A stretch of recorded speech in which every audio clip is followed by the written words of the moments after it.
Bom dia a todos, eu sou a Silvana, eu e o Juarez vamos falar um pouco sobre o manejo integrado de pragas de olerícolas.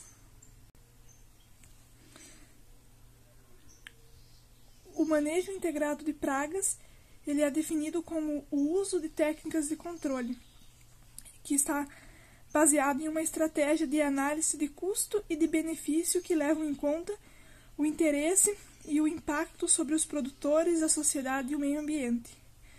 Por exemplo, no caso da batata doce, que apresenta uma notável rusticidade e uma tolerância ao ataque de pragas, ainda é necessário se fazer um manejo integrado, tendo em vista que as pragas chaves da cultura causam danos diretos, e esses danos eles vão reduzir a produção e a qualidade da produção. Bases do manejo integrado de pragas. Ele tem várias técnicas no manejo. Tem o controle cultural, controle biológico, controle comportamental, controle genético, controle varietal e o controle químico. Tudo isto está ligado às condições ambientais no agroecossistema, os níveis de controle, o monitoramento, que é feito a amostragem, a taxonomia, que é a identificação da praga. Diagnose das pragas de hortaliça. A seguir serão descritas as características causadas pelas principais pragas que atacam as hortaliças cultivadas no Brasil. Pragas do alho e da cebola. Trípes do alho e cebola. Os adultos possuem coloração de amarelo claro a marrom. Eles têm 1 milímetro de comprimento com 2 milímetros de envergadura. Os ovos são colocados nas folhas dentro dos tecidos. A eclosão ocorre cerca de 4 dias após. No início da fase ninfal e da fase adulta, eles ficam na bainha das folhas, onde promovem a sucção do conteúdo celular, raspando as folhas.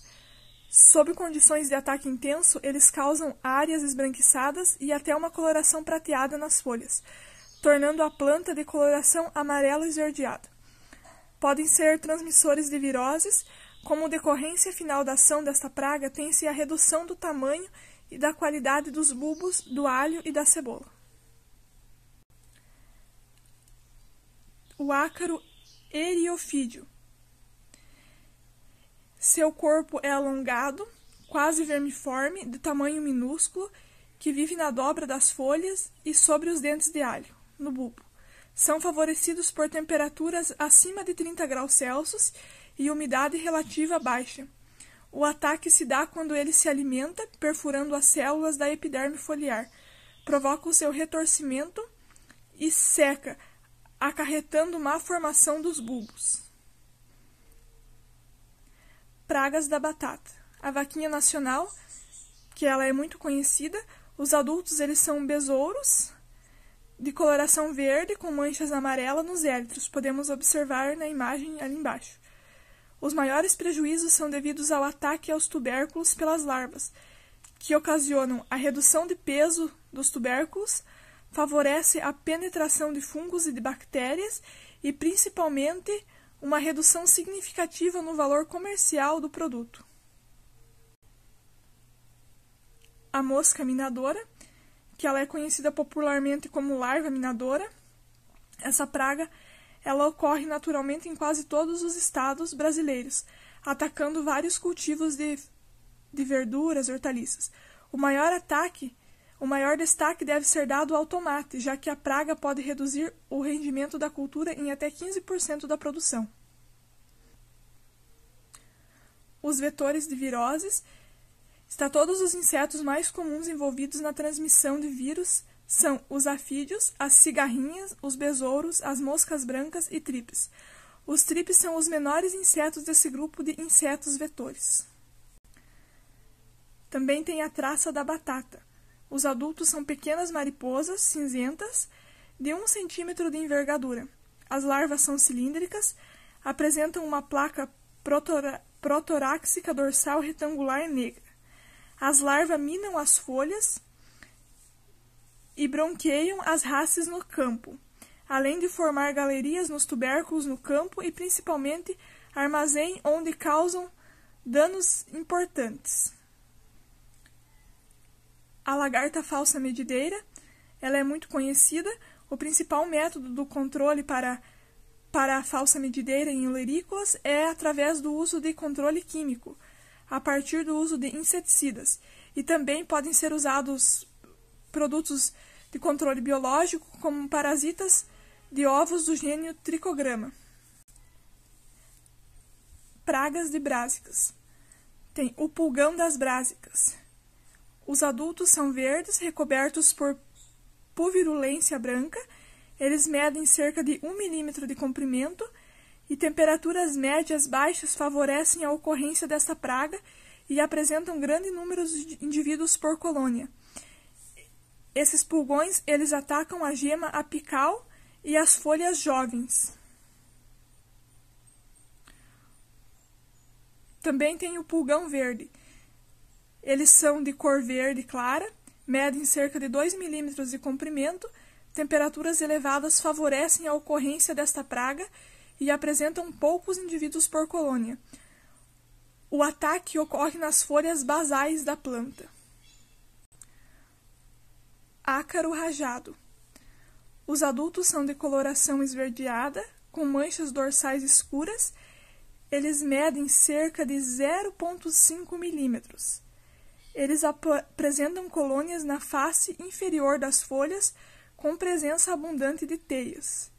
O ataque causa uma descoloração das folhas, levando à secagem e posterior queda devido à raspagem e à sucção de seiva. Oi, então, meu nome é Juarez e eu vou continuar o trabalho falando sobre o ácaro rajado. São adultos de coloração esverdeada com manchas dorsais escuras. Medem cerca de 5 milímetros e apresentam colônias na face inferior das folhas com presença abundante de teias. O ataque causa descoloração das folhas, levando à secagem e posterior queda devido à raspagem e sucção da seiva. E tem um exemplo do ácaro no canto inferior direito. Agora, sobre o ácaro branco. São indivíduos de cerca de 0,17 milímetros de comprimento, coloração branco-amarelada brilhante e são visíveis a olho nu. Vale ressaltar que essa imagem que está aí no canto inferior direito é uma imagem ampliada. É encontrada na face inferior das folhas e não produzem teia. O ataque causa escurecimento e posterior enrolamento dos bordos das folhas para baixo. A traça do tomateiro, tuta absoluta. Os adultos são pequenas mariposas acinzentadas, com 5 milímetros de comprimento. As lagartas são verdes com placa posterior à cabeça, de coloração marrom. Podem medir até 7 milímetros de comprimento. As traças, além dos frutos, broqueiam hastes e o ponteiro das plantas. Nos frutos causam o broqueamento, inviabilizando sua comercialização. Já nas folhas, confeccionam minas alargadas nas folhas, levando ao secamento e à queda delas. Amostragem e índice de tomada de decisão no manejo integrado de hortaliças. Para a realização de amostragem, deve-se dividir as lavouras em talhões. Cada talhão deve ser constituído de uma única cultura, genótipo, idade e sistema de cultivo. Deverão ser amostradas 40 plantas por talhão em 10 pontos distribuídos ao longo do talhão. As amostragens devem ser realizadas semanalmente, avaliando-se os órgãos atacados. Na amostragem de pragas na folhagem, deve-se avaliar 2 folhas na porção mediana do dossel para culturas de maior porte. Já para olerícolas com pequena área foliar, deve-se amostrar todas as folhas. As folhas deverão ser batidas em bandejas plásticas brancas e os insetos presentes deverão ser contados. Tática de controle das pragas de hortaliças. manipulação do ambiente de cultivo, seleção de locais para instalação do cultivo, destruição de restos culturais e de cultivos abandonados, aumento da diversidade hospedeira do agroecossistema, a época de cultivo, manejo da nutrição da cultura, rotação de culturas, manejo do fornecimento de água às plantas. Essas são medidas utilizadas no manejo integrado de pragas, fazendo com que a gente tente evitar a praga por certo período ou que ela nem chegue a ser incidida na lavoura. Tem o controle mecânico, que é através da catação e esmagamento de insetos, coleta manual e esmagamento de ovos, larvas ou ninfas, ou insetos adultos facilmente visíveis, como pulgões, ovos de curuquerê, embrássicas e lagartas. Aí o controle mecânico consiste em realmente o controle mecânico, você ir lá na lavoura, pegar, olhar e esmagar, retirar, matar o inseto.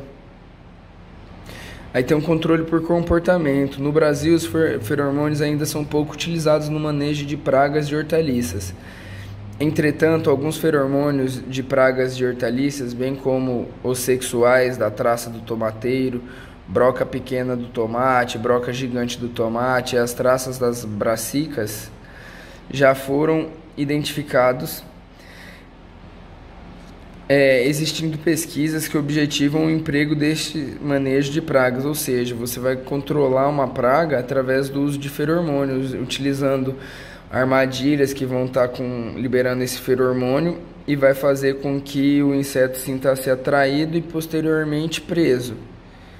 E aí tem o controle biológico. O controle biológico é utilizar um micro-organismo, um predador natural ou algum tipo de fungo para controlar esse inseto.